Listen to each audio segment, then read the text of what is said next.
Hi friends, எல்லோரும் எப்படி இருக்கீங்க? நல்லா இருக்கீங்களா? இன்றைக்கி சாட்டர்டே என்ன சமைக்கிறதுனே தெரியல. சரி பார்த்தா சொரக்காய் மட்டும் தான் இருந்துச்சு. சரி சொரக்காய் சாம்பார் வச்சிடலான்னு சொல்லி தான் ஃப்ரெண்ட்ஸ் சொரக்காய் கட் பண்ணிகிட்ருக்கேன். இந்த சாம்பார் வந்து ஈஸி தான், ஆனால் நல்லா டேஸ்ட்டாக இருக்கும். நம்ம வந்து சாப்பாடுக்கும் வச்சு சாப்பிட்லாம். டிஃபன் ஐட்டம் இட்லி, தோசை, சப்பாத்தி எல்லாத்துக்குமே நல்லாயிருக்கும் ஃப்ரெண்ட்ஸ். சரி அதை தோலெல்லாம் கட் பண்ணிவிட்டு அதுக்கப்புறம் க்யூபாக கட் பண்ணிக்கோங்க. அதுக்கப்புறம் வந்து பருப்பு எடுத்து கொஞ்சம் தண்ணியில் வந்து ஊற வச்சிடணும் ஃப்ரெண்ட்ஸ். இது வந்து 1 பார்ட் சாம்பார் தான்.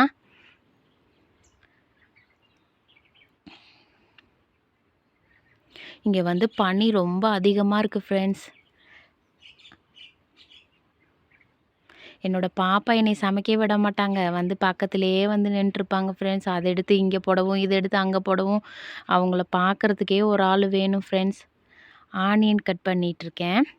அதுக்கப்புறம் வந்து குக்கரில் வந்து எண்ணெய் 2 டேபிள் ஸ்பூன் எண்ணெய், ஜீரகம், அதுக்கப்புறம் கடுகு போட்டுட்டு, அப்புறம் வெங்காயம், பச்சை மிளகா போட்டு நல்லா வதக்கிக்கணும் ஃப்ரெண்ட்ஸ்.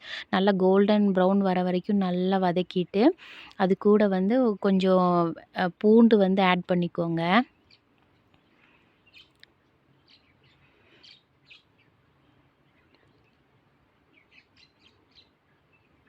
இது வந்து நல்லா கோல்டன் ப்ரௌன் வரணும் ஃப்ரெண்ட்ஸ்.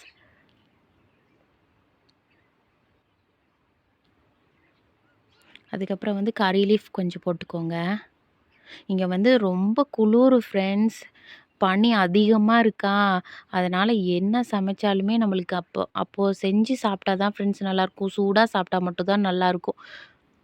அதுக்கப்புறம் வந்து டொமேட்டோ எடுத்துக்கோங்க.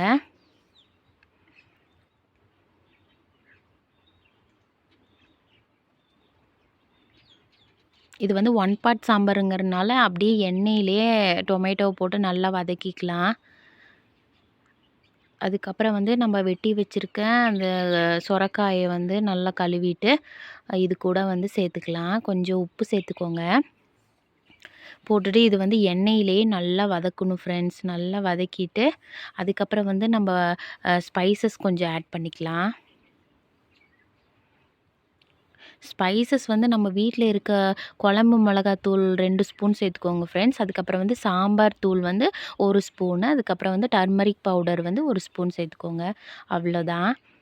அப்புறம் சால்ட் பார்த்துட்டு அதுக்கப்புறம் நம்ம ஊற வச்சுருக்க பருப்பை வந்து இதில் ஆட் பண்ணிக்கணும். பண்ணிவிட்டு 2 விசில் வச்சா போதும் ஃப்ரெண்ட்ஸ். சூப்பராக சாம்பார் ரெடி ஆயிரும். நம்ம பருப்பு வேக வச்சு தனியாக இந்த சாம்பார் வைக்கிறதுக்கும், குக்கரில் வந்து 1 பார்ட் சாம்பார் வைக்கிறதுக்கும் நிறைய டிஃப்ரெண்ட் இருக்குது. டேஸ்ட்டுமே நல்லாயிருக்கும் ஃப்ரெண்ட்ஸ். Okay friends.